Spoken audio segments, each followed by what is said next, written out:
transportation officials tell me that they are already out on the roads pre-treating them. This is good snowball making snow, I will tell you that. This car behind me was almost completely submerged in water this morning, but now you can see the ground below it is dried up, and that's a sign of just how much the water has receded. They tell us that this happened around 9:35 this morning, and we're going to continue to stay on scene and bring you the latest information on air and online. You can already see a large crowd behind me here as people arrive for the celebration. Transportation officials say the most important thing you can do is stay off the roads tonight so crews have time to clear them.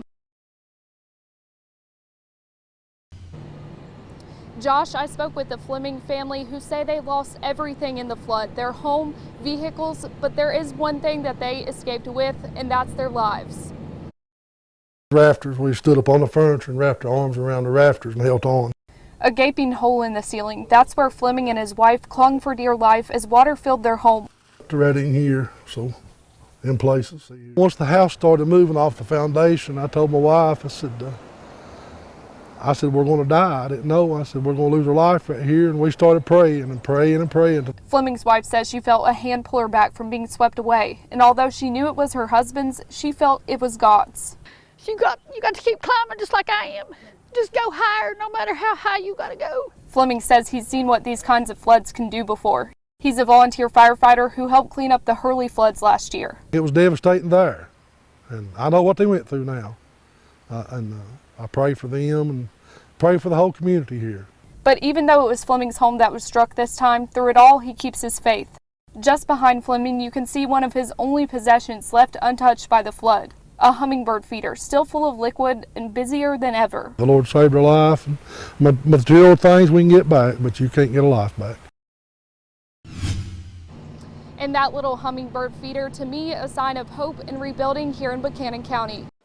Joy was on the faces of church members as they celebrated the start of building a new foundation. There's been a lot of hardships, but the blessings supersede the difficulties. We're coming through with our promise. Like I said, we will build, and I meant what I said. 6 months ago, the fire blazed through the church, destroying almost everything. No one was injured, but the place of worship for dozens in the community was gone.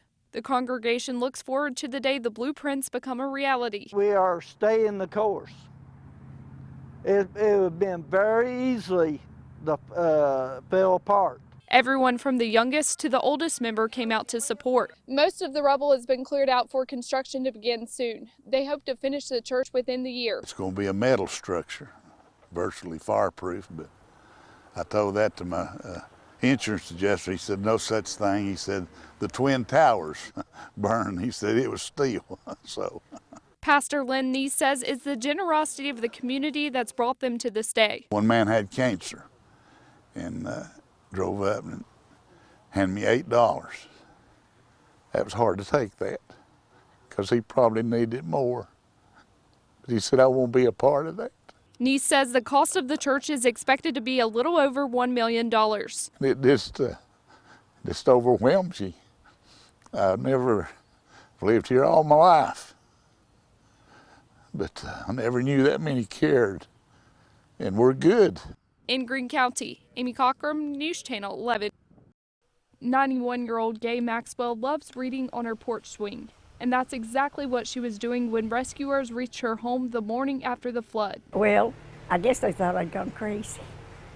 Maxwell was alone that night with all of her family on vacation. A neighbor came around 9:30 or 10 and hollered at me. Maxwell says she moved one of her 2 cars to higher ground, but when she returned for the second, she couldn't get back out of her house. So that night, I just went on to bed. I prayed that God wouldn't let the water come up to my bed. And I said, but if you do, if it's your will, I will just stand up and hold on to my bed post. When you look on the side of houses, you can see a line of mud which shows you exactly how high the waters got on Tuesday night. Maxwell's family felt worried when no one could reach her, but Maxwell says she wasn't worried at all. That woman's faith is so strong that she went and laid down back in the bed, and if Jesus was going to take her, then it was her time to go, but she just went right back to sleep. There wasn't nothing you could do about it with the water in the house. Now that the waters receded, most of her possessions are destroyed, but the house's foundation and Maxwell's faith is still strong. What's going to happen next for you? To start over. Because you can't take Maxwell away from that old porch swinging. In Buchanan County, Amy Cockerham, News Channel 11.